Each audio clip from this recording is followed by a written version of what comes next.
Hi Divas, this is Wanda from Wanda's Workbasket for all things creative and crafty with a little bit of inspiration sprinkled in. I am back here with my friend Fear with Meera Lee Patel.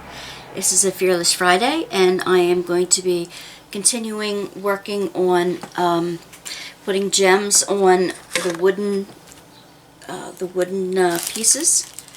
But we're going to start off with our Fearless Friday. I want to show you other things that Meera Lee Patel has put out before we start. Something I got recently. First of all, she is Start Where You Are, and it is a journal for self-exploration. She puts her wonderful watercolors in, and she asks questions and great journaling spaces, as well as the beauty of all these wonderful watercolor images and stuff. Along with that, after that, I found Create Your Own Calm, a journal for quieting anxiety. Isn't that what we're talking about? Isn't that why we diamond paint and do other crafts? So this is another journal type thing. And again, she uses her beautiful watercolor works and questions for journaling. I'd like to start doing some of these, maybe as an addendum to the Fear book. But so far, I mean, the colors are just absolutely beautiful. Another journal she created was Made Out of Stars, a journal for self-actualization. This seems to be to come after the others, and I haven't looked through this yet, other than it's the same type of journal spread with the wonderful watercolor images and the quotes from different people. I love that. The heart. And growing heart. Yeah. She just has such beautiful use of color and watercolor. Then, I found this other thing that Meera Lee Patel put on, is Daily Zen Doodles, 365 Tangle Creations for Inspiration, Relaxation, and Mindfulness. This is fun. This I'm going to start in the new year. And basically, you have a saying from someone, and you have the start of a doodle. And you are encouraged to do some doodling within it, around it, using those lines as a starting point. Like that one, obviously, could be a light bulb, that kind of thing. This could be the shape of a moon or a sun or something like that. Lots and lots of ideas. How would you choose to fill in these spaces? So she uses these plain, ordinary lines. And how would you use them? Would you make them into words? Would you complete a drawing? Would you just put the tangly doodles within it and around it to make it into something? So 365, one for every day of the year. I look forward to digging into those books. Let's see. Yeah, I don't think there's another one that I have for her. Okay, so my friend Fear, we left off. We were taking a trip down her ocean, so to speak. And let me see.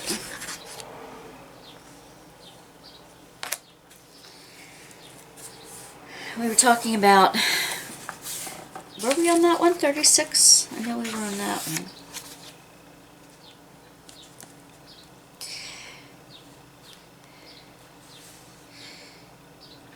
Oh my, I wish I would remember. No, this is the new one. That was the last page. Gotcha. I put this little tab on the very corner of the one we've just read so that I know that that's where we are. And of course, All right, we are on page 36 and 37. We're going along on her ocean. She writes, most of the time, we don't create our own fears. We carry other people's fears within us. Parents, often unknowingly, are the first people we begin unloading their fears onto their children. In order to protect them, parents instill a fear of foreignness in their babies. They ask them to stay close. They teach them to follow the same path they once took, because the path's familiarity offers safety. The crevices are known. If there are shortcuts, they can be shared. Why choose winding and circuitous when you can go straight? This is usually done with the purest of intention. Parents want to protect their children from pain and difficulty. They want to give us the value of the lessons they've learned, so we won't have to learn them ourselves. Yeah. How many of us learn the hard way? I do. This usually backfires because as children, we do learn by example, but we learn best from experience. Cautious warnings shape themselves into fears, and these fears then prevent us from trying new things, including experiences that can fulfill and fortify us. We miss out on the necessary experiences that can shape us into the people we most want to be. She says her parents emigrated, this is 38, my parents immigrated to the United States from India when they were in their late 20s, and carefully built a beautiful life together. Their approach was pragmatic, because they were both born into poverty. They had no money and no wild wishes, only to cross a cold, wide ocean to an unknown land and live more healthily and happily than they had before. As a child, I was loved fiercely and protectively. I was loved by two people who knew what it was like to have nothing, and it was under their protection that I learned how to live in scarcity. The idea of all the good things that come at a cost is a tenet of the scarcity mindset. Scarcity taught me that there weren't enough opportunities for everyone, and that the more success others had, the less there would be for me. When I thought about who I wasn't, my heart beat faster. What if I never became the person the world wanted me to be? Maybe my spirit didn't sparkle enough, or was it that it sparkled too much? All I felt was fear. In fact, I couldn't remember the last time I felt unafraid. Wow.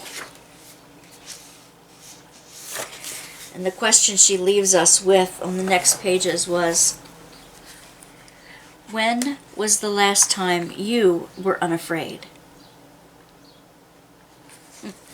Let's contemplate that for a bit. When was the last time you were unafraid?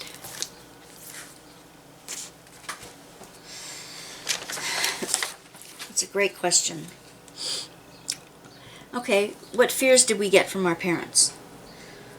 My grandparents were in their 20s during the Depression, so they knew what it was like not to have anything and to have to scrimp and save for everything. And my mom and my aunt learned very valuable lessons from that, which they then passed down to us. And growing up during the 60s and 70s, things were abundant. And why did we have to live with such scarcity? Everybody else is getting the things they wanted. Why don't we get what we wanted? Well, because we don't need to have everything. We don't need to be spoiled. I know that now because that's how I would... that's how I would guide my kids, so to speak. Yeah.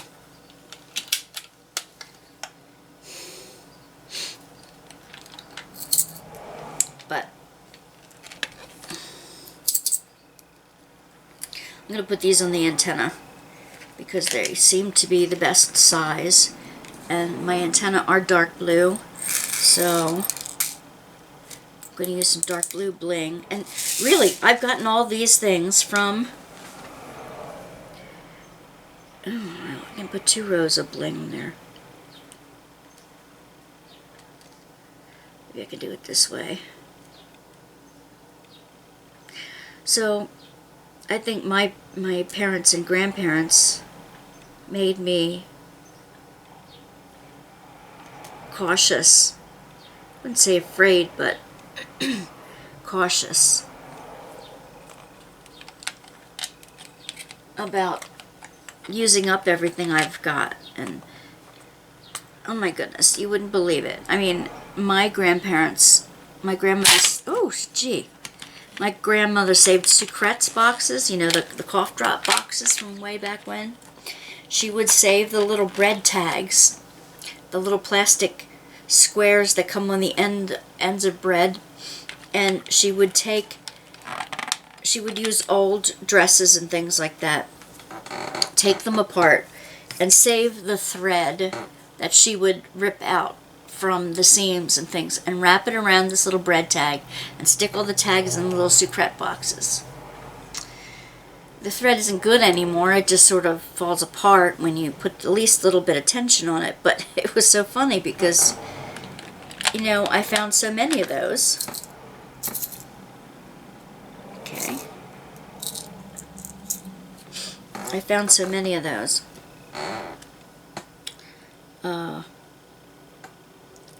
Oh, there are 2 different sizes in here. Oh, yay, oh, yay.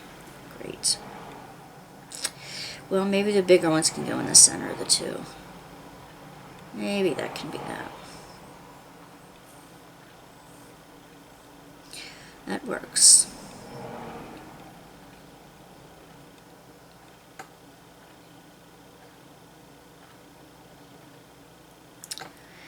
Yeah, so we want to do our best with what we've got, but I don't think I want to be saving bread tags and cough drop boxes and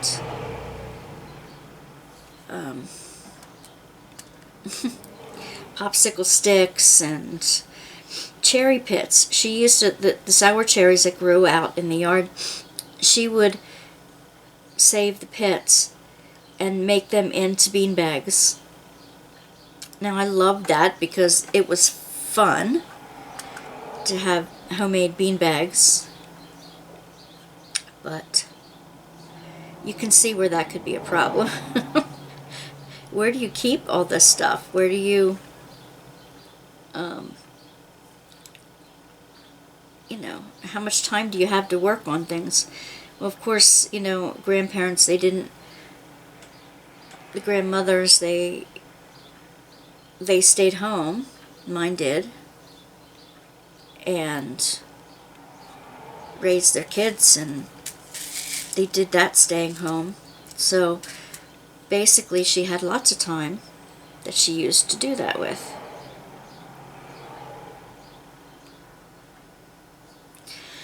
How about your grandparents? Do you have grandparents that used to like to save things? Margarine tubs. Oh my goodness, do you remember margarine tubs? She used to clean out and save every margarine tub. We didn't have like recycling like we do now. We couldn't recycle. It just didn't. We didn't have any place to recycle them at when I was growing up, 60s and 70s. In fact, I remember the EPA, Environmental Protection Agency, was just created, and they used to have stickers, and you used to write for government pamphlets to Washington, D.C., and some of them were, I could get stickers from the EPA, from this new agency, and I tried to form an environmental club around the neighbors, and it was okay. I mean, I loved getting stickers in the mail, so that was that. I still love stickers, you know. But I really was concerned about the environment. We even had this commercial with this Native American guy who somebody would throw garbage out of their car window and it would land at his feet. And this older gentleman with the huge headdress, he would just cry. You'd see the tear rolling down his cheek. There were no words to it. There didn't have to be, because it was so powerful as it was, you know? So, yeah, I'm trying to maneuver the sizes on here so that it makes sense when they're glued on. Come on. I need another smaller one up in the top here, maybe. Okay, well, I'll space them a little better once they're getting glued down. Okay. There's that. I'll try to do the same thing on this side.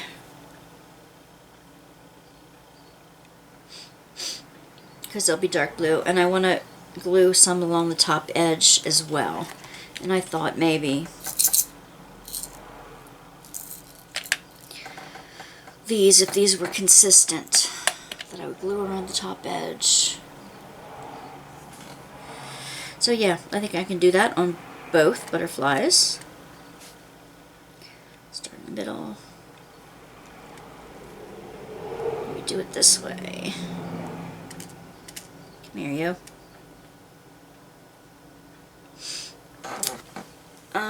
Another thing, my parents and maybe yours have made you afraid of was not having enough to eat. Well, we knew what it was like not to have anything to eat, and we, had to eat what was put in front of us, or we didn't eat it all that day, or, we had to eat what we were given and be glad for it. And part I was.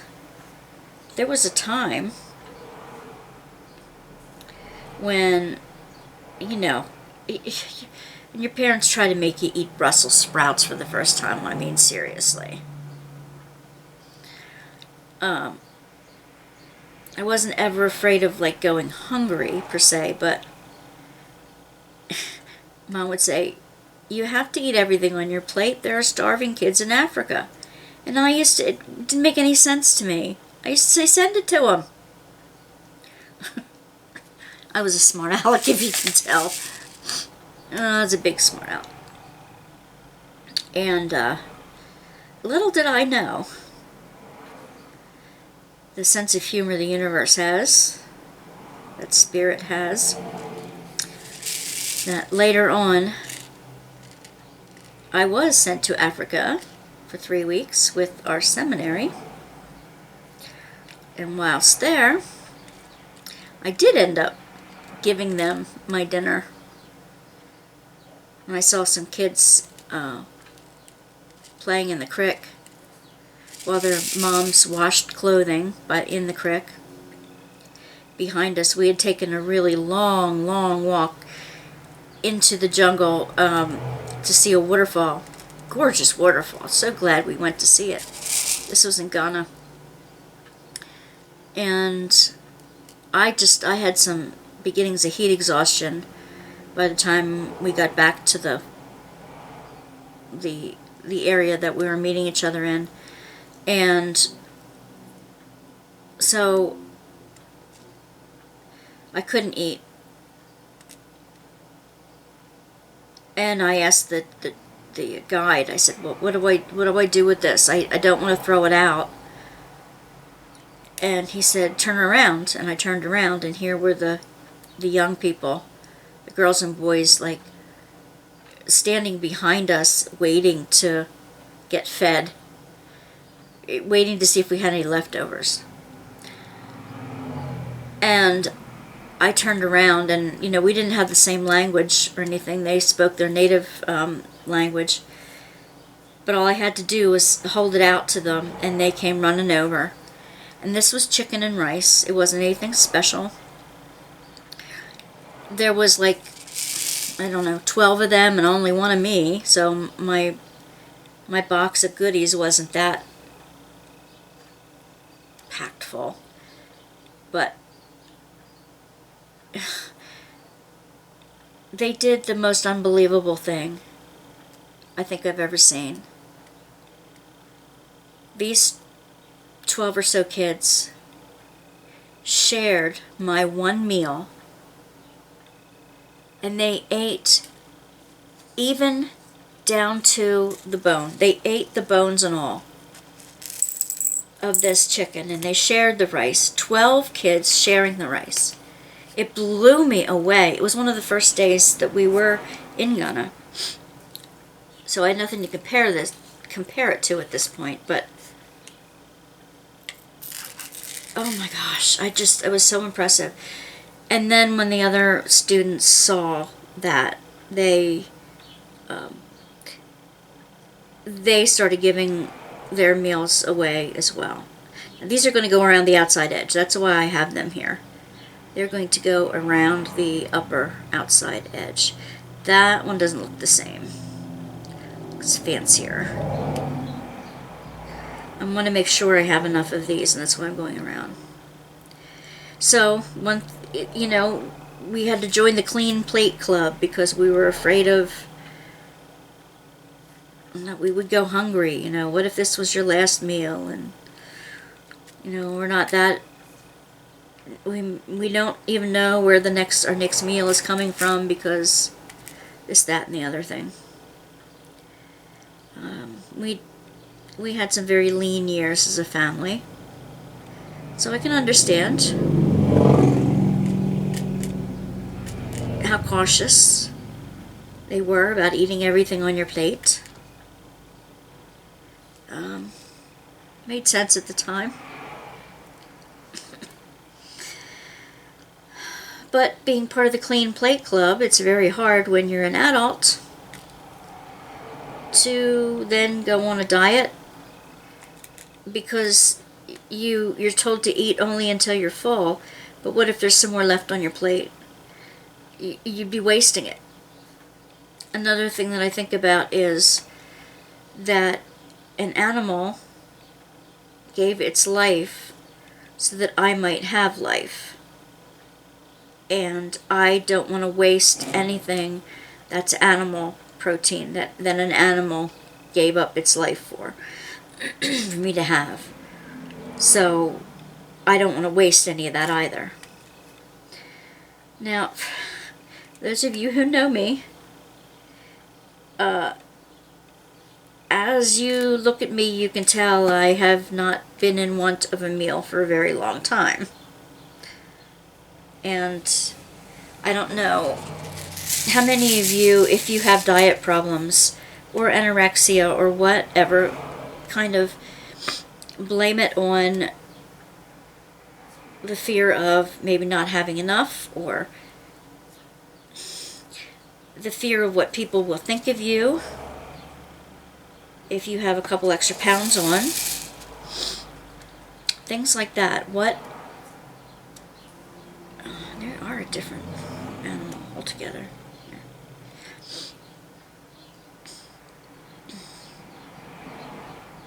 There we go. Yeah, what else would we fear? Not fitting in.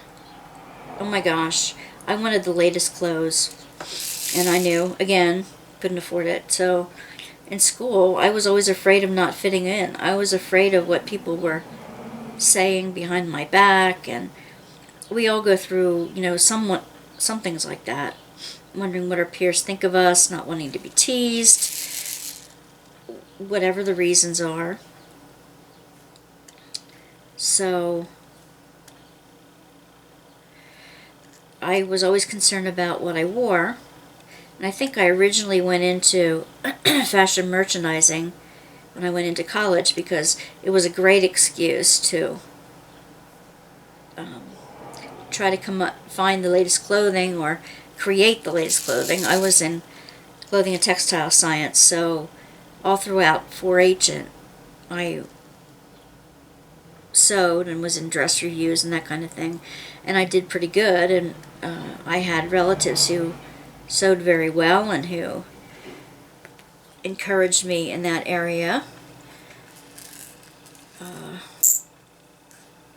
And in that regard, yeah, I don't want to put those in there again because they don't belong in there. So that's kind of, I went into that for fear. You know, we talked about fear of maybe never having found somebody who loves us, so we might just settle for one of the first people that comes along who loves us.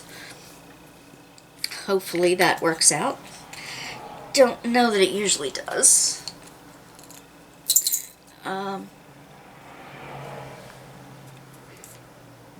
Okay, one of these butterflies I'm going to make blue with a little bit of orange. The other one I want to make purple with a little bit of yellow, or purple and orange and blue and yellow, whichever. I haven't used the blues and purples yet, so I want to do that. Let's see. I need some of the big ones here.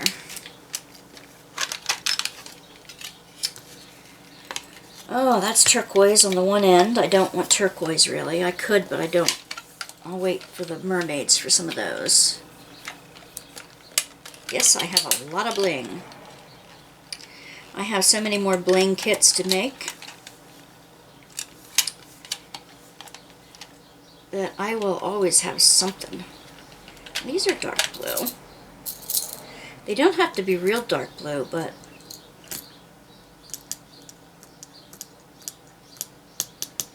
ooh, I got some square blue on there too. They're more,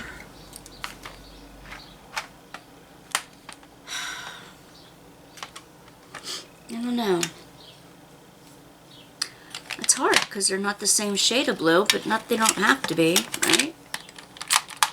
Ooh, there's some nice big ones. A few nice big ones in there. What can I do with those? Different shapes, and unless I have two of the same shape. Ooh. Oops. Yep, I can always use the two.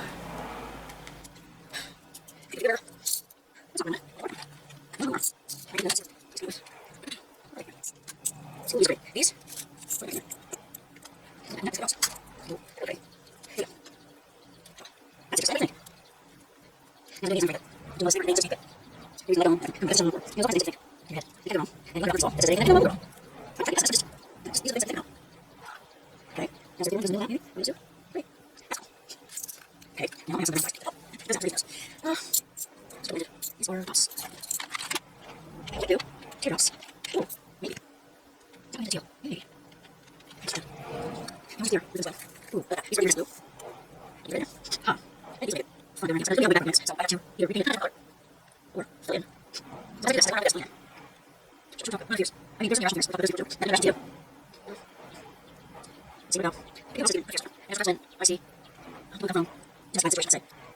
They have fears that it's in the quarter. Let's see them. Children who flinch when that was your thing. There's just what I actually do on here. It worked. Yeah. It's just I think right here is in something else that's on you. I think that's right. It's just that it didn't come from me. It didn't know it's not now. Maybe it doesn't know. I guess it's right. These fears don't come from you. It's like when you're already in circumstances. You don't have to, right? You also have to have anxiety in circumstances. There are circumstances I'm not going to use that. I feel like you use some of that day. Remember this. You know, you don't be conscious. It doesn't mean you're right. Either day. Ha. I think these would make it fun going around the outside. Now it's going to have a white background behind this, so I have to either repaint it a different color or fill it in. So as I do this, as I'm going around with this and filling it in,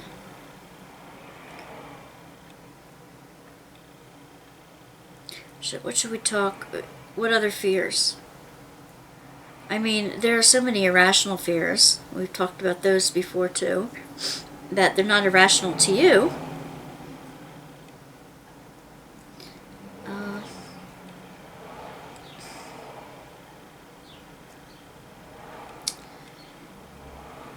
Let's see. What about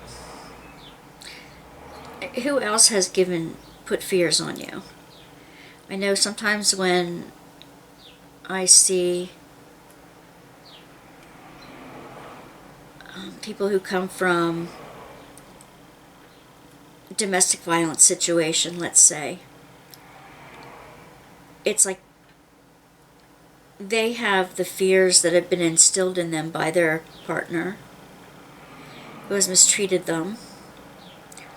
Children who flinch when an adult comes near them, thinking it's just an automatic reaction to not wanting to get hit or hurt again.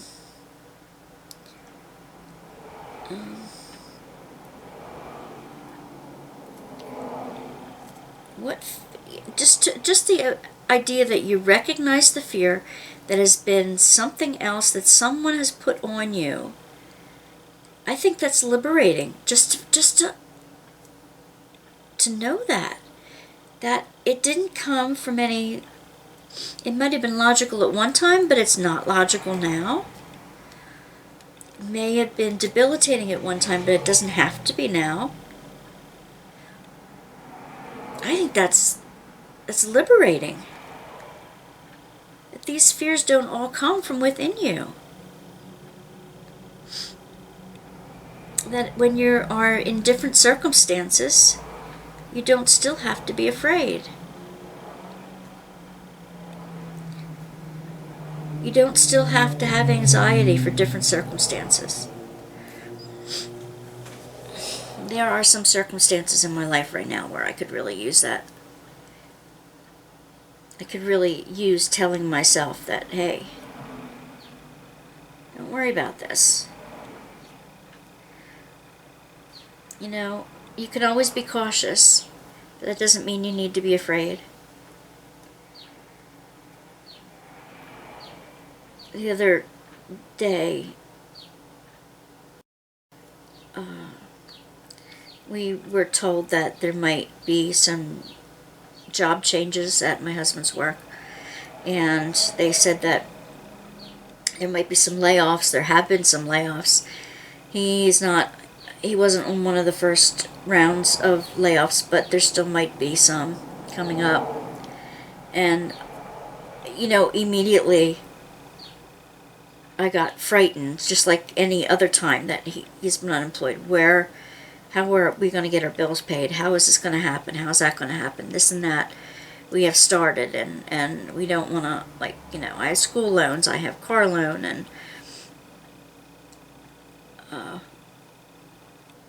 where am I going to get another job that will make enough to cover everything, and on and on. You automatically react that way. And after a while, I sat back and thought, we've been unemployed before. My husband has been unemployed before. And though he is the breadwinner for our family, we'd never been without food. There's plenty of places to get food. Plenty. We've never not had a roof over our head. Well, we pretty much own the property we're on. Close to we did pay off the mortgage once. Had to do a small remortgaging to put a new roof on. That kind of thing. So I don't really have to worry about where to live.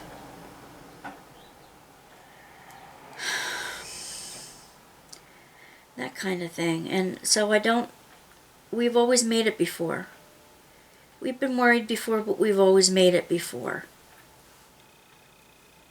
So I chose not to, oh golly. So I choose not to worry. I also rely on God. And God hasn't let me down yet. Challenged me in lots of different ways.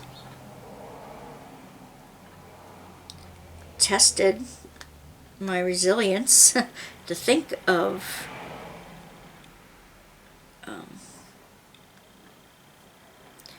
to think of ways to come up with different ways to do this, that, or the other thing, or to keep food on our table and clothes on our back and all that. But I don't want to go to bed afraid anymore. At 60, just about 60 years old, I trust God more than that now. I also trust my family more than that now.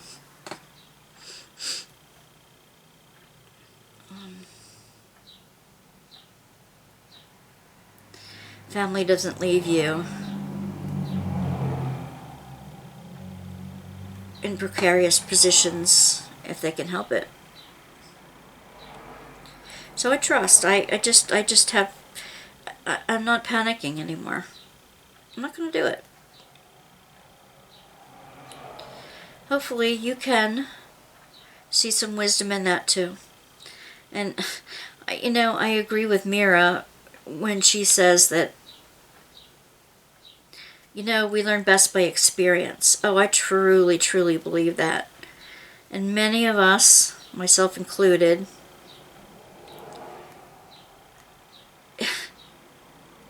I seem to learn best the hard way.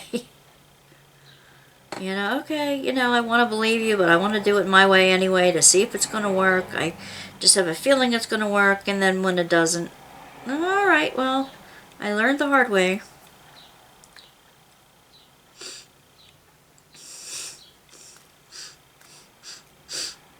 Experience is the best teacher.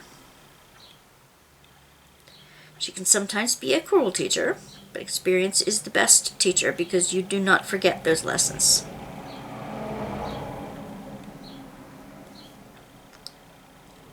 Okay.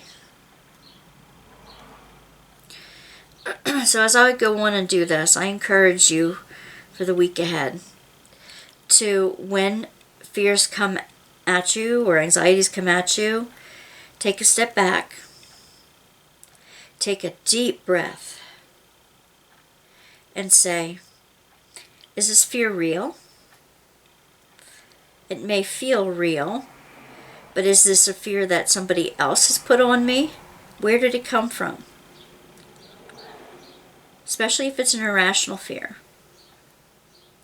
Where did this fear come from? Do I still need to be afraid of that at this point in my life? What have I already learned about dealing with that fear? Has it left me down in the past? What have I already learned? And in these new circumstances, do I still need to be afraid of that? If so, figure out what you can do about it. You don't have to be a slave to the fear, even if it's a rational fear. You say, all right, what are my options? There's got to be more options than just letting it take hold of you. What do you think? That's my suggestion for this week. Take a deep breath, figure out where your fears are coming from. Make a plan to deal with them or to live with them. To get out from underneath them in some way. I might double that little wall in between, just so it looks more butterfly-ish than just oh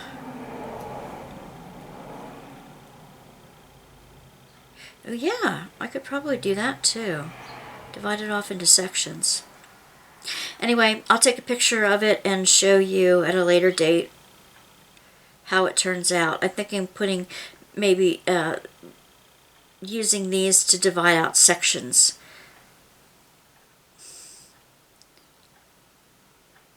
In the wing here. And I'm going to do something similar in the purple one as well. I'm going to put some yellow in here. orange in with the purple. It's going to look similar. But I want it to look more like a butterfly than a blob. And so it needs some kind of marks in order to make that happen. Okay, I think that's what I'm going to do. So anyway, have a good weekend. Come back next week as we have more Tea and Talk Tuesdays. And, well, it would start off with,